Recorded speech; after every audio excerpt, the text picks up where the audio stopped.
അതുപോലെ പരമ്പരാഗത രീതി, അതായത് നമ്മളിപ്പം ഇൻവെസ്റ്റ് ചെയ്യാൻ ആഗ്രഹിക്കുന്നത് സ്വർണത്തിലാവാം അല്ലെങ്കിൽ റിയൽ എസ്റ്റേറ്റിലാവാം, ഇതിൽ നിന്നൊക്കെ മാറി നമ്മൾ ഇക്വിറ്റി ഫണ്ടിലേക്ക് നിക്ഷേപിക്കേണ്ടത് ഇന്നത്തെ കാലത്ത് എത്രത്തോളം പ്രാധാന്യമുണ്ട്? ഇന്നത്തെ കാലത്ത് പ്രാധാന്യമുണ്ടെന്നുള്ളത് നോ ഡൗട്ട്. ശരിക്കും നമ്മുടെ രാജ്യം എന്ന് പറഞ്ഞാൽ ഒരു ഗ്രോയിങ് ഫേസാണ്. ഇപ്പം നമ്മൾ ഇപ്പോൾ ഞാൻ ഈ 2026 പറയുമ്പോൾ ഇത് പലപ്പോഴും എല്ലാവരും റീതിങ്ക് ചെയ്തുകൊണ്ടിരിക്കുന്ന ഒരു ടൈമായിരിക്കും. കാരണം 2024 സെപ്റ്റംബർ കഴിഞ്ഞിട്ട് സ്റ്റോക്ക് മാർക്കറ്റ് എവിടേക്കും പോയിട്ടില്ല, ശരിക്കും മൈനസ് റിട്ടേൺ വന്നേക്കുന്നത്. അപ്പോൾ നമുക്ക് എല്ലാവർക്കും ഉള്ള വിഷയമാണ് ഇന്ത്യയുടെ ഗ്രോത്ത് സ്റ്റോറി കഴിഞ്ഞെന്നുള്ളത്. അപ്പോൾ ഇപ്പോൾ ശരിക്കും പറഞ്ഞാൽ ഭയങ്കര നെഗറ്റീവ് ന്യൂസുകൾ വന്നുകൊണ്ടിരിക്കണം. നമ്മൾ GDP ലെവലിൽ നമ്മൾ 4ാം സ്ഥാനത്തിലെത്തി, സ്റ്റോക്ക് മാർക്കറ്റ് ലെവലിൽ 4ാം സ്ഥാനത്തേക്ക് വരുന്നത്. ഇപ്പോൾ നമ്മളെക്കാളും ചെറിയ രാജ്യങ്ങളായ തൈവാനും കൊറിയയൊക്കെ ഇന്ത്യനേക്കാളും വലിയ മാർക്കറ്റ് ക്യാപ്പ് ആയി എന്നുള്ള ന്യൂസുകളാണ് ഇവിടെ വന്നുകൊണ്ടിരിക്കുന്നത്. അപ്പോൾ അതിന് പല കാരണങ്ങളുണ്ട്. അപ്പോൾ അതിൽ പല കാരണങ്ങളിൽ ഒന്നായിരിക്കാം ചിലപ്പോൾ ആർട്ടിഫിഷ്യൽ ഇൻ്റലിജൻസിൽ ഇന്ത്യ പങ്കെടുത്തിട്ടില്ല അധികം. അങ്ങനത്തെ വലിയ കമ്പനികളൊന്നും ഇന്ത്യയിലില്ല. ഇപ്പോൾ നമ്മൾ ബീറ്റ് US മാർക്കറ്റിലാണെങ്കിൽ എല്ലാവരും ഉണ്ട്. ഇനി ഇപ്പോൾ കൊറിയ പോലത്തെ രാജ്യങ്ങളിൽ അല്ലെങ്കിൽ തൈവാൻ പോലത്തെ രാജ്യങ്ങളിലൊക്കെ ഇത് നന്നായിട്ട് 1-2 കമ്പനികളാണ് ഇവരുടെ എൻ്റയർ കമ്പനിയുടെ സ്റ്റോക്ക് മാർക്കറ്റിൻ്റെ വാല്യുവേഷൻ ഇരിക്കുന്നത്. അപ്പോൾ ഇന്ത്യയിൽ ഈ ഒരു സിറ്റുവേഷനിൽ ഇന്ത്യയിലത്തെ ഏറ്റവും വലിയ അസറ്റ് എന്താണ്? ശരിക്കും പറഞ്ഞാൽ നല്ല ഒരു കസ്റ്റമർ ബേസ് ഉണ്ട്. ലോകത്തിലെ ഏറ്റവും വലിയ പോപ്പുലേഷൻ നടക്കുന്ന രാജ്യം. അപ്പോൾ പിന്നെ ടാലൻ്റ് ഉള്ള സ്ഥലമാണ്. അപ്പോൾ ഇവിടെ എന്തു പറഞ്ഞാലും ഇവിടെ ആൾക്കാർ സ്പെൻഡ് ചെയ്യാൻ പോകുന്നുണ്ട്. ആ സ്പെൻഡ് ചെയ്യുന്ന ആൾക്കാർക്ക് വേണ്ടിയിട്ട് ഓരോ കമ്പനികളിൽ പ്രൊഡക്റ്റുകൾ ഇറക്കണം. ആ പ്രൊഡക്റ്റുകൾ ഇറക്കുന്ന കമ്പനികൾ വളരും. ഇതെല്ലാവരും ഇന്ത്യയിലത്തെ ഒരു നല്ലൊരു പോസിറ്റീവായിട്ടുള്ളൊരു സിറ്റുവേഷനാണ്. അപ്പോൾ ആ ബിസിനസ്സുകളിൽ സ്റ്റോക്ക് മാർക്കറ്റ് ലിസ്റ്റാവും. ആ സ്റ്റോക്ക് മാർക്കറ്റ് ലിസ്റ്റായ ഓരോ കമ്പനിയുടെയും ഷെയർ വാങ്ങാനും അതിൻ്റെ ഒരു പ്രോഫിറ്റബിലിറ്റിക്ക് ഭാഗമാവാനാണ് സ്റ്റോക്ക് മാർക്കറ്റിൽ ഇൻവെസ്റ്റ് ചെയ്യുന്നതിൻ്റെ ഒരു ലോജിക്ക് എന്ന് പറഞ്ഞാൽ. ഇതാണ് ഇതിൻ്റെ സിമ്പിളായിട്ട് കാര്യം പറഞ്ഞാൽ. അപ്പോൾ അതൊന്നുമില്ലെങ്കിൽ നമുക്ക് നേരിട്ട് കമ്പനികൾ ഐഡൻറ്റിഫൈ ചെയ്തിട്ട് നമുക്ക് ഇൻവെസ്റ്റ് ചെയ്യാം. അല്ലെങ്കിൽ ഏതെങ്കിലും ഒരു ഫണ്ട് മാനേജർ മ്യൂച്വൽ ഫണ്ടിൽ കൂടി ഇൻവെസ്റ്റ് ചെയ്യണമെങ്കിൽ അതിൻ്റെ ഒരു ഭാഗമാകാം. അപ്പോൾ ഇത് ശരിക്കും നമ്മളെപ്പോലത്തെ രാജ്യത്തിൽ ഇത് ഭയങ്കര ഒരു ആവശ്യം കൂടിയാണ് ഇതിൽ പാർട്ടിസിപ്പേറ്റ് ചെയ്യുക. അപ്പോൾ ഇന്ത്യ എന്ന് പറഞ്ഞ രാജ്യത്തിൻ്റെ ഒരു ഗ്രോത്ത് സ്റ്റോറി അടുത്തൊരു 10 വർഷത്തേക്കോ 20 വർഷത്തേക്കോ നമുക്കൊരു വിശ്വാസം ഉണ്ടെങ്കിൽ ഡെഫിനറ്റ്ലി സ്റ്റോക്ക് മാർക്കറ്റ് നമ്മളൊരിക്കലും വിട്ടുകളയാൻ പാടില്ലാത്ത ഒരു സംഗതി തന്നെയാണ്. കാരണം ഇവിടെ ഇനി ഓരോരോ വലിയ ബാങ്കുകൾ വരാൻ പോണ്. കാരണം ഉള്ള ബാങ്ക് തന്നെ ഒന്നുകൂടി വലുതാവും ഇപ്പം നമ്മൾ നോക്കണമെന്നുണ്ടെങ്കിൽ. അല്ലാന്നുണ്ടെങ്കിൽ ഓരോരോ പുതിയ ഇൻഡസ്ട്രികൾ വരും. അപ്പോൾ ഇതിൻ്റെ എല്ലാത്തിൻ്റെയും ഭാഗം നമുക്ക് ആവാനായിട്ട് പറ്റും. അപ്പോൾ നമ്മൾ ഹിസ്റ്റോറിക്കലി നമ്മൾ പറയണമെന്നുണ്ടെങ്കിൽ ഏകദേശം ഒരു ഏറ്റവും കൂടുതൽ റിട്ടേൺ തന്നിട്ടുള്ള ഒരു ആവറേജ് ലെവലിൽ റിട്ടേൺ തന്നിട്ടുള്ള ഒരു മാർക്കറ്റ് എന്ന് പറഞ്ഞാൽ എപ്പോഴും സ്റ്റോക്ക് മാർക്കറ്റ്. നമുക്ക് ഡിഫറെൻറ്റ് അസറ്റ് ക്ലാസ് ഉണ്ട്. നമ്മൾ ബാങ്കിൽ ക്യാഷ് വെക്കണതാവാം, അല്ലെങ്കിൽ FD വെക്കണതാവാം. അതിനൊക്കെ ഒരു ഫിക്സഡ് റേറ്റ് ഉണ്ട്. ഇനി ഡെറ്റ് ആണെന്നുണ്ടെങ്കിൽ ഫിക്സഡ് റേറ്റ് ഉണ്ട്.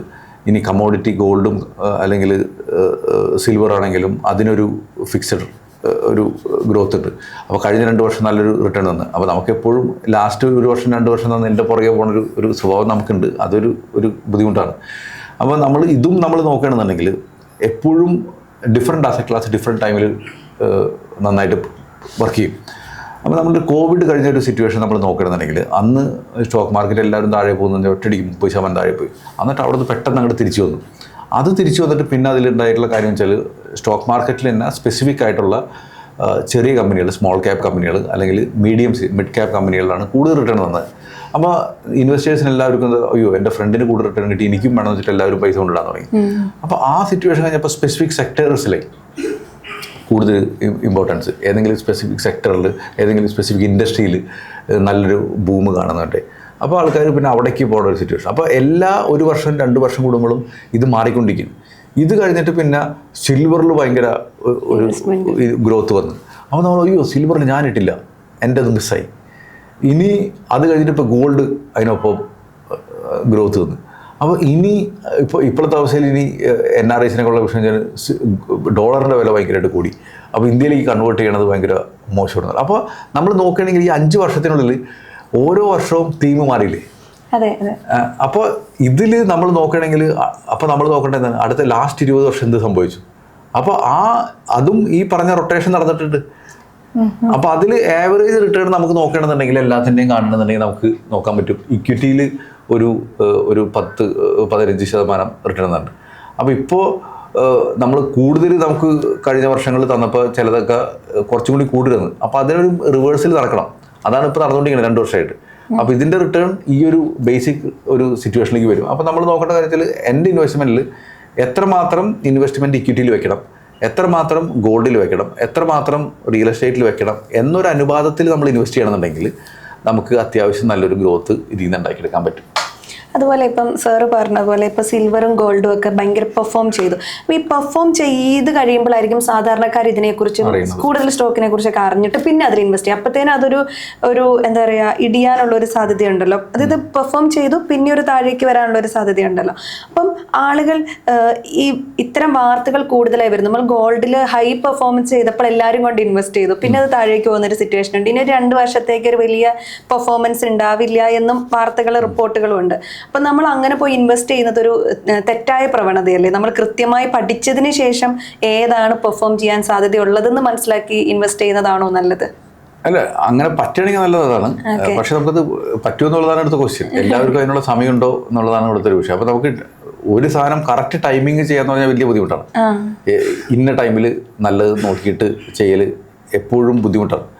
അപ്പോൾ അതിനേക്കാളും നല്ലത് കൂടുതൽ നേരം നമുക്ക് നമ്മുടെ അലോക്കേഷൻ എങ്ങനെ വേണം, നമുക്ക് എത്രമാത്രം നമ്മുടെ ഇൻവെസ്റ്റ്മെൻറ്റ് ഗോൾഡിൽ വേണം. അപ്പോൾ നമുക്ക് മൊത്തത്തിലൊരു സ്വത്ത് അറിയാൻ പറ്റും.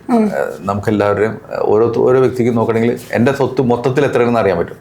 ആ മൊത്തത്തിലെ സ്വത്തിൽ എത്ര ശതമാനം എനിക്ക് റിയൽ എസ്റ്റേറ്റ് വേണം, എത്ര ശതമാനം ഗോൾഡ് വേണം, ആ ഒരു അനുപാതത്തിൽ നമ്മൾ ചെയ്യണമെന്നുണ്ടെങ്കിൽ അതാണ് കുറച്ചും കൂടി വയസ്സായിട്ടുള്ളൊരു കാര്യം പറയുന്നത്. അങ്ങനത്തെ ഒരു അണ്ടർസ്റ്റാൻഡിങ്ങിന് വേണ്ടി മാത്രമാണ് ഒരു എക്സ്പേർട്ടിൻ്റെ അഡ്വൈസ് വേണ്ടത്. അപ്പോൾ അത് പലപ്പോഴും നമ്മുടെ സെൻറ്റിമെൻറ്റ്സ് എപ്പോഴും നമ്മൾ ലാസ്റ്റ് 1 ഇയറിൽ എവിടെ കിട്ടി എന്നുള്ളതിലായിരിക്കും നമ്മുടെ ഒരു ഫോക്കസ് പോണത്.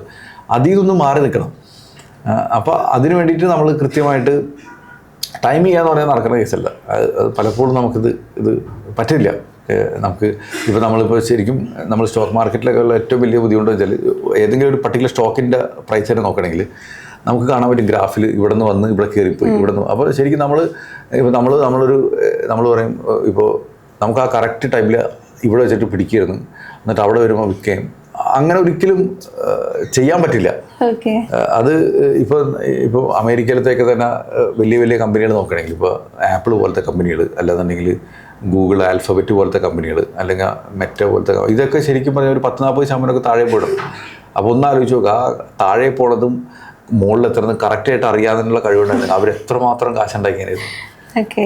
ഇവൻ ആ കമ്പനി നടത്തുന്ന പ്രൊമോട്ടേഴ്സിനും ഐഡിയ ഉണ്ടാവില്ല അത് ചെയ്യണം. അപ്പോൾ ഇറ്റ്സ് നോട്ട് പോസിബിൾ സ്റ്റോക്കിൻ്റെ ആയാലും ഇത്. അപ്പോൾ അതിന് നമുക്ക് വേണ്ടതെന്ന് വെച്ചാൽ നമ്മുടെ ആവശ്യം എന്താണെന്നും ഇത് മനസ്സിലാക്കിയിട്ട് ഇൻവെസ്റ്റ്. ഇത് ശരിക്കും ഒരു ഹ്യൂമൻ്റെ ഒരു സിറ്റുവേഷൻ വരികയാണെങ്കിൽ തന്നെ നമുക്കറിയാമല്ലോ. ഇപ്പോൾ എന്ത് ഭക്ഷണം കഴിക്കണം, അല്ലെങ്കിൽ ഏത് മരുന്ന് കഴിക്കണം, ഇതെല്ലാവരും നമ്മുടെ ശരീരത്തിൻ്റെ അസുഖം അനുസരിച്ചിട്ടാണ്.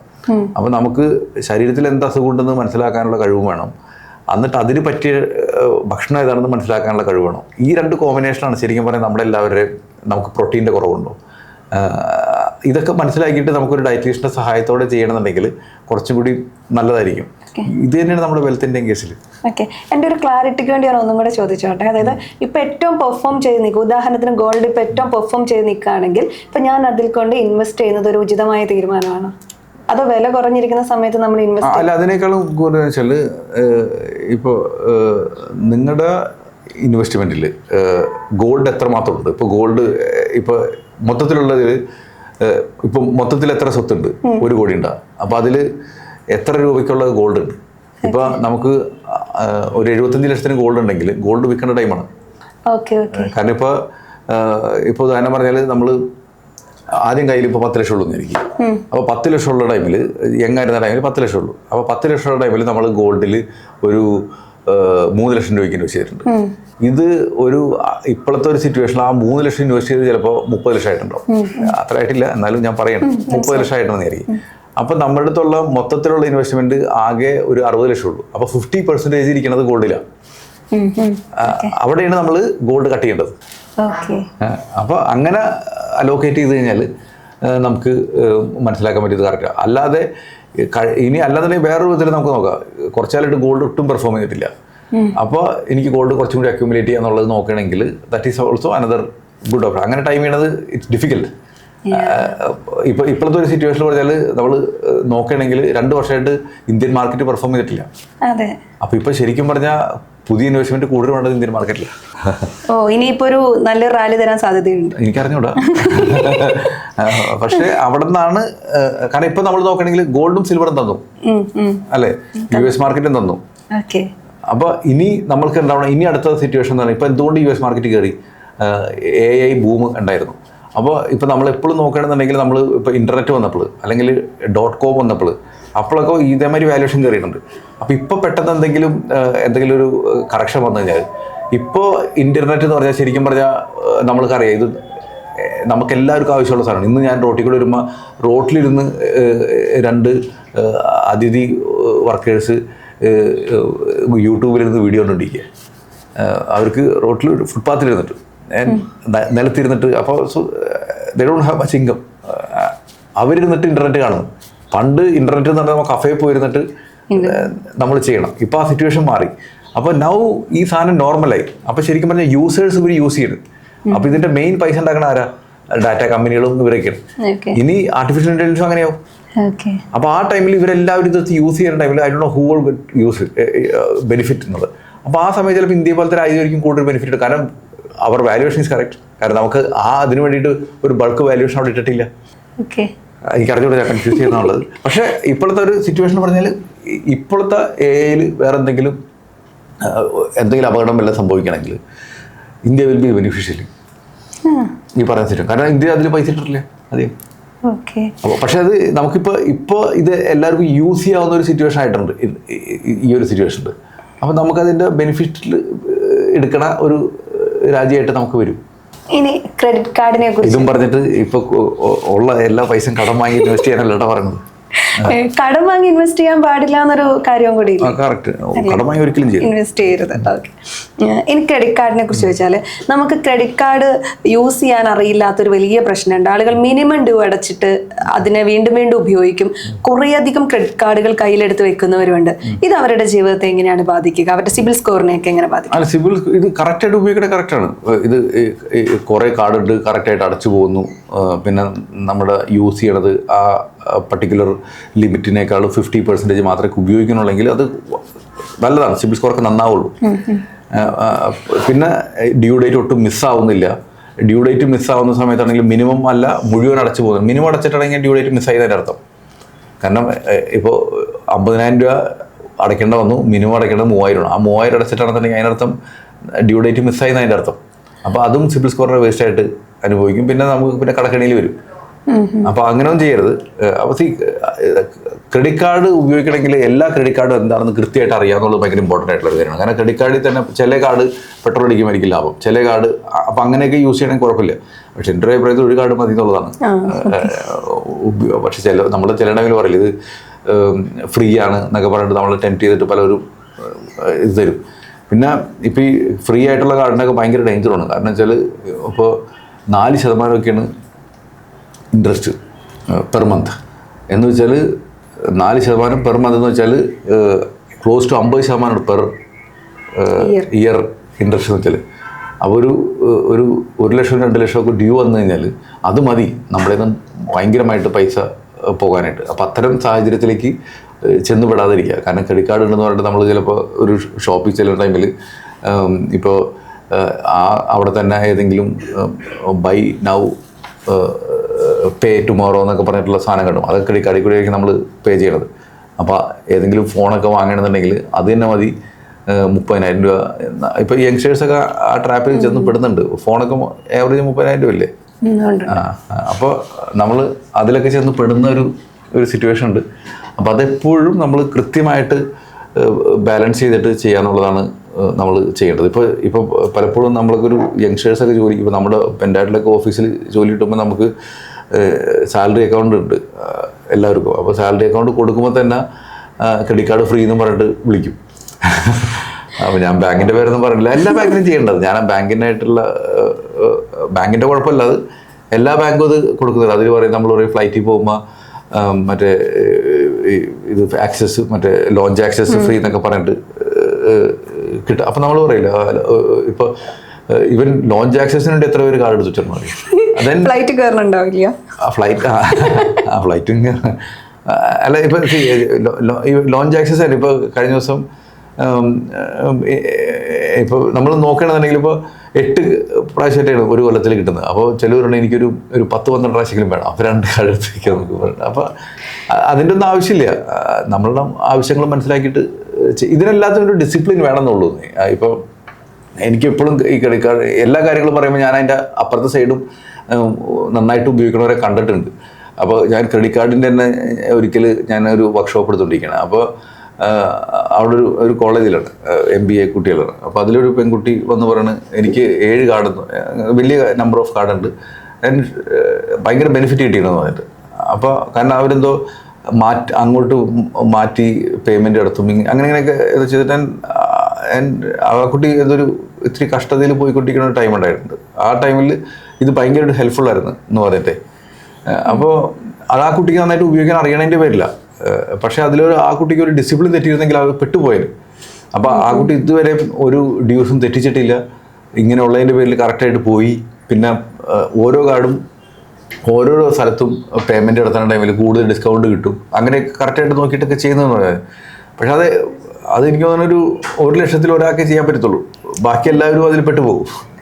അപ്പോൾ ഞാനീ പറഞ്ഞ മെജോറിറ്റി ആൾക്കാർക്ക് മാനേജ് ചെയ്യാവുന്ന കാര്യം വെച്ചാൽ ഒരു കാർഡ് മാത്രം വയ്ക്കുക, എത്രയാണോ ലിമിറ്റ് ഉള്ളത് അതിൻ്റെ 50%-നേക്കാളും കൂടുതൽ ഉപയോഗിക്കാണ്ടിരിക്കുക, അടയ്ക്കുന്ന സമയത്ത് മിനിമം ഡ്യൂ എന്ന് പറഞ്ഞിട്ട് അടയ്ക്കാതെ ഫുൾ ഡ്യൂ അടച്ചിട്ട് വിത്തിൻ ആ പർട്ടിക്കുലർ ടൈമിനുള്ളിൽ അടച്ച് തീർക്കാനായിട്ട് നോക്കുക. പിന്നെ ഒരിക്കലും ഒരു അന്നോയിങ് ആയിട്ട് വെറുതെ കറക്റ്റായിട്ട് നോക്കാതെ സ്പെൻഡ് ചെയ്യാനായിട്ട് ചെയ്യരുത്. ഇത്തരം ബെസ്റ്റ് പ്രാക്ടീസ് ഉപയോഗിച്ച് കഴിഞ്ഞാൽ ഒരു ക്രെഡിറ്റ് കാർഡ് ഉള്ളത് എന്തുകൊണ്ട് നല്ലതാണ്. പിന്നെ ക്രെഡിറ്റ് കാർഡ് ഉണ്ടെങ്കിൽ ഒരു മാസത്തേക്കുള്ള പൈസ എമർജൻസി ഫണ്ടായിട്ട് കിട്ടിയത്. സോ ക്രെഡിറ്റ് കാർഡിന് അതിൻ്റെതായ ഗുണങ്ങളുണ്ട്. നമുക്ക് ക്രെഡിറ്റ് കാർഡ് ഉപയോഗിക്കാൻ അറിയാവുന്ന മാത്രം നോക്കിയാൽ മതി. അതുപോലെ ഇപ്പം പേഴ്സണൽ ലോൺ ആപ്പ് ഉണ്ട്, ഇൻസ്റ്റന്റിൽ കിട്ടുന്ന ലോൺ ഉണ്ട്. ഇത്തരം ലോണുകളിലേക്കൊക്കെ നമ്മുടെ യൂത്ത് അല്ലെങ്കിൽ വേഗം കിട്ടുന്ന ലോണുകളിലേക്കൊക്കെ ആളുകൾ ചാടി വീഴുന്നുണ്ട് ഒരു ക്രൈസിസ് വന്നു നിൽക്കുന്ന സമയത്ത്. ഈ ബാഡ് ഡെപ്റ്റിൽ നിന്ന് നമുക്ക് എങ്ങനെയാണ് രക്ഷപ്പെടാൻ വേണ്ടിയിട്ട് സാധിക്കുക? അത് പറ്റുന്ന ഒട്ടും ചെയ്യരുതുള്ളതാണ് ഒരു ഓപ്ഷൻ. നമ്മളെപ്പോഴും ബാങ്കിങ് സ്ഥാപനങ്ങളിൽ നേരിട്ട് പോയിട്ട് എടുക്കാന്നുള്ളതാണ് ഏറ്റവും വലിയ. ഇപ്പോൾ എല്ലാവർക്കും ഇൻസ്റ്റ എന്നുള്ളൊരു സാധനം ഉണ്ടല്ലോ, അത് ഒരു വലിയൊരു ടെംപ്റ്റേഷനാണ്. അപ്പോൾ അങ്ങനെ വരുമ്പോൾ നമുക്ക് ഡോക്യുമെൻ്റ് ഒന്നും ഇല്ലാതെ കിട്ടുന്ന ഒരു സിറ്റുവേഷൻ ഉണ്ട്. അപ്പോൾ ഞാൻ യങ് ആയിട്ടുള്ള പല കുട്ടികളോട് സംസാരിക്കുന്ന ടൈമിൽ അവർ പറഞ്ഞു വെച്ചാൽ സാലറി ഫസ്റ്റ് ഇയർ കിട്ടുമ്പോൾ തന്നെ ഇങ്ങനത്തെ ആപ്പിലൊക്കെ കിട്ടും. അപ്പോൾ ഞാനൊരു 15,000 രൂപയുടെ ശമ്പളമുള്ള ആളാണ്, ആൾക്ക് 30,000 രൂപയുടെ ഈ സാധനം ഇൻസ്റ്റാ ലോൺ കിട്ടി. അപ്പോൾ അതിലെന്ന് വെച്ചാൽ ആപ്പ് ഭയങ്കര പഠിപ്പിച്ച് വെച്ചേക്കുക. ഇതിലത്തെ ഒരു പ്രത്യേകത എന്ന് വെച്ചാൽ നമ്മൾ 30,000 രൂപ എടുത്തു, എന്നിട്ട് എല്ലാ മാസവും എന്തോ 3,000 രൂപ വെച്ചിട്ട് അടയ്ക്കണം. അതിൽ പലിശ നോക്കുമ്പോൾ ഏകദേശം ഒരു 24% മുകളിലാണ് ഇൻട്രസ്റ്റ് വരുന്നത്. അതൊന്നും ഈ കുട്ടി അറിഞ്ഞിട്ട് പോലുമില്ല. പിന്നെ അതിലത്തെ ഏറ്റവും വലിയ പ്രത്യേകിച്ച് ചിലപ്പോൾ ഒരു 3 മാസം അടച്ചു കഴിയുമ്പോൾ പിന്നെ പറയാം നിങ്ങൾക്ക് 10,000 രൂപ കൂടി എടുക്കാനുള്ള ഓപ്ഷൻ ഉണ്ടെന്നുള്ളത്. അപ്പോൾ പിന്നെയും നമ്മൾ ടെംപ്റ്റേഷനാണ്. അപ്പോൾ എപ്പോഴും ആ 30,000 എടുത്തു കഴിഞ്ഞാൽ 30,000 അവന് കറക്റ്റായിട്ട് അടയ്ക്കേണ്ട കഴിഞ്ഞ് കഴിഞ്ഞാൽ 30,000 40,000 കൂട്ടിത്തരും. അപ്പോൾ നമ്മളതിൻ്റെ ഒരു അഡിക്ഷനിലേക്ക് പോവാണ്. അപ്പോൾ അങ്ങനത്തെ ഒരു സിറ്റുവേഷൻ വരുമ്പോൾ നമ്മൾ ശമ്പളം കിട്ടുന്നതിന് ഈക്വലൻ്റ് ആയിട്ടുള്ള EMI പോണത്തിൽ അങ്ങോട്ട് ആക്കി വയ്ക്കും. പിന്നെ നമുക്ക് ഒരു ജോലിയിൽ ബ്രേക്ക് എടുക്കാൻ പറ്റാത്തതും കടക്കണിയിൽ നിന്നും വിട്ടുപോരാത്ത ഒരു സിറ്റുവേഷനിലേക്ക് വരും.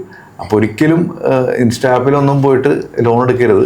എപ്പോഴും ബാങ്കിലേക്ക് പോയിട്ട് കൃത്യമായിട്ട് എടുക്കുക. കാരണം ഇതിൽ കൊടുക്കേണ്ട വരുന്ന പലിശ ഭയങ്കര കൂടുതലാണ്. പിന്നെ നമ്മളതിൻ്റെ ഒരു EMI അടയ്ക്കാൻ വേണ്ടി മാത്രമേ ശമ്പളം വാങ്ങുന്ന ഒരു സിറ്റുവേഷൻ വരും. So don't get into the trap. ആളുകൾ ഈ crypto currency, get rich quick തുടങ്ങിയ പോളിസികളിൽ ഇത്തരം കാര്യങ്ങളിലേക്കൊക്കെ വേഗം ചെന്ന് വീഴാറുണ്ടല്ലോ, വേഗം പണക്കാരനാകാമെന്നൊക്കെ കേൾക്കുമ്പോൾ. ഇത്തരം കെണികളിൽ നിന്ന് രക്ഷപ്പെടാൻ വേണ്ടി എന്തൊക്കെ കാര്യങ്ങളാണ് ശ്രദ്ധിക്കേണ്ടത്? അങ്ങനത്തെ സാധനം നോക്കരുതെന്നുള്ളതാണ്. അല്ല, വേഗം പണക്കാരനാകാമെന്ന് വേഗം പണക്കാരനാവില്ല.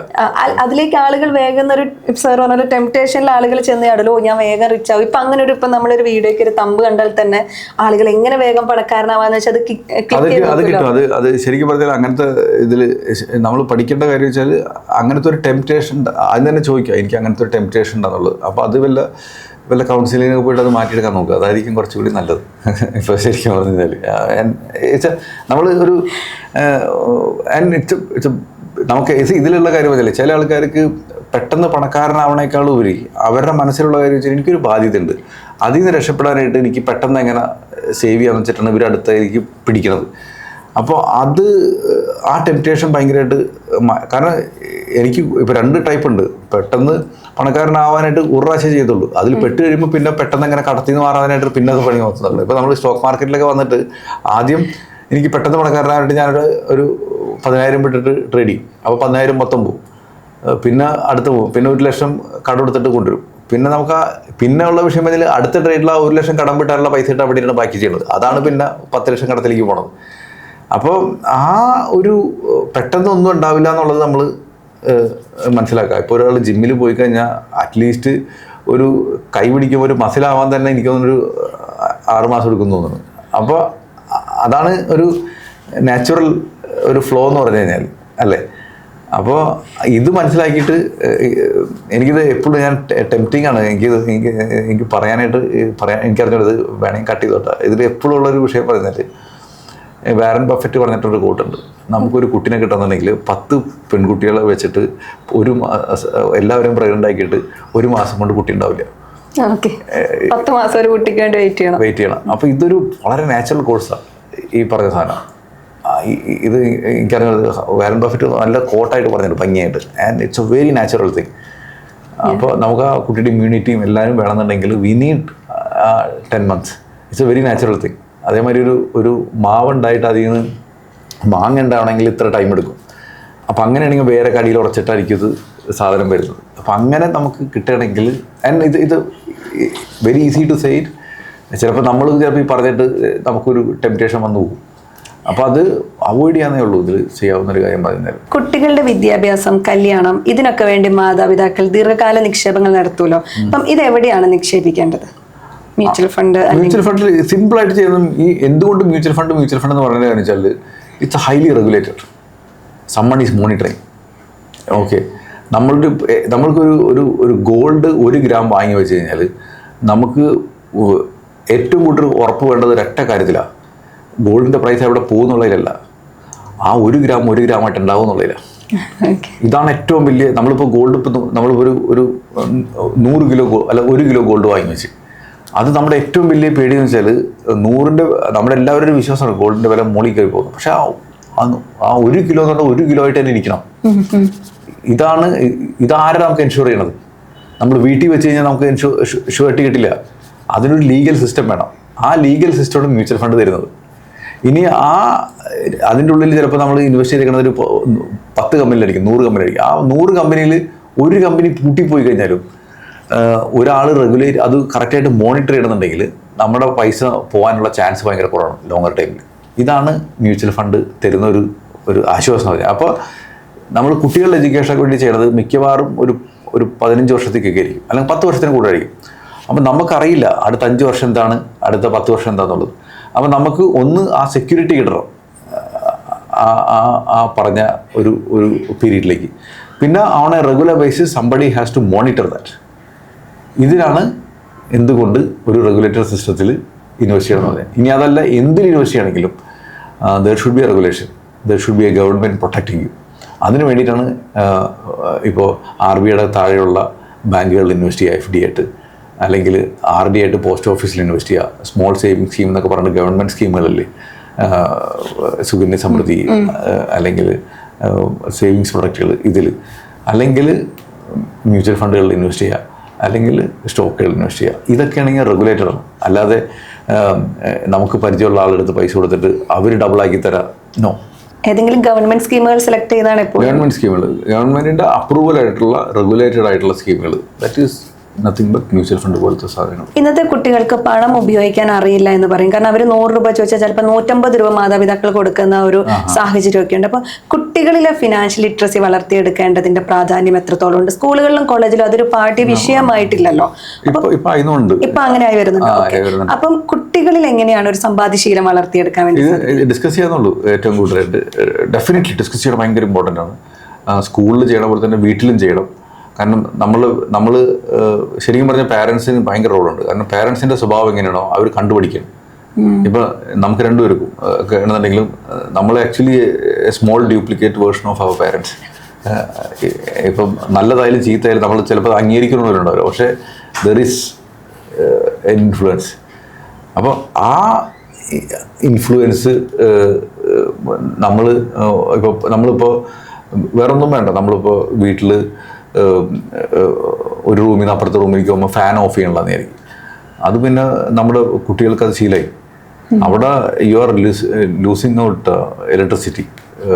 അപ്പോൾ ഇത്തരം കാര്യങ്ങൾ ഭയങ്കര, ഇതിൽ പൈസ പോകണമെന്ന് മാത്രമല്ല, പിന്നെ അതിനേക്കാളും കൂട്ടി നമ്മളൊരു റെസ്പെക്ട് ഉണ്ട്. അതൊരു നാഷണൽ ലോസ് ആണ്, കാരണം റിസോഴ്സ് പോകല്ലേ. അപ്പോൾ അത് ചെറിയ കാര്യമാണെങ്കിലും ആ ഒരു സാധനം പിള്ളേരെ പഠിപ്പിച്ചു കൊടുത്തു കഴിഞ്ഞാൽ അവർ ആ മോഡറേഷൻ കാര്യങ്ങളൊക്കെ അവിടെ നിന്ന് തുടങ്ങും, ഈ പറഞ്ഞ സാധനം. അപ്പോൾ financial education, financial behaviour, being a role model, ഇതെല്ലാവരും ഭയങ്കര ഇമ്പോർട്ടൻ്റ് ആയിട്ടുള്ളൊരു കാര്യമാണ്. കാരണം നമ്മളെപ്പോഴും ഒരു 70% ലേണിംഗ് വരുന്ന എക്സ്പീരിയൻഷ്യൽ ലേണിംഗാണ്. അപ്പോൾ പഠിപ്പിക്കുക എന്ന് പറഞ്ഞാൽ 10% ഉണ്ടാവുള്ളൂ. നമുക്ക് വാക്കുകൊണ്ട് പറഞ്ഞിട്ട് പഠിപ്പിക്കുക എന്ന് പറഞ്ഞാൽ, ഇപ്പോൾ നമ്മൾ ഈ പറഞ്ഞത് തന്നെയാണെങ്കിലും കേട്ടിട്ട് ഒട്ടുമിക്ക ആൾക്കാരും ശരിക്കും പറഞ്ഞാൽ കേട്ടിട്ട് അങ്ങോട്ട് മറന്നു പോവുകയാണ്. പിന്നെ ഇതിലാകെ ചെയ്യണമെന്ന് വെച്ചാൽ, ഇപ്പോൾ നിങ്ങളുടെ ചാനലിലൊക്കെ ആണെന്നുണ്ടെങ്കിൽ ഒത്തിരി ഇങ്ങനെ കണ്ടിന്യൂസ് ആയിട്ട് നടക്കുന്നതിൻ്റെ പേരിൽ ഏതെങ്കിലും ഒരു സാധനം നമ്മുടെ തലയിൽ രജിസ്റ്റർ ആവും. അപ്പോൾ സോ ഈ act also it's very good. ഈ പറഞ്ഞ ഒരു നമ്മളിപ്പോൾ ഇന്ന് പറഞ്ഞ ഒട്ടുമിക്ക കാര്യങ്ങളും എനിക്ക് തോന്നുന്നു കുറേ റിപ്പീറ്റഡ് ആണ് ഇതിൽ പറഞ്ഞത്. പക്ഷേ ഇതിൽ ഏറ്റവും വലിയ ഗുണം ഉണ്ടായെന്ന് വെച്ചാൽ റിപ്പീറ്റഡ് കേട്ടുകൊണ്ടേ ഇരിക്കുമ്പോൾ something will get registered and that become the behaviour, that become the habit. And അത് ചിലപ്പോൾ ഓരോ ആൾക്കാരിലും നല്ലൊരു ഗുണം ചെയ്യും.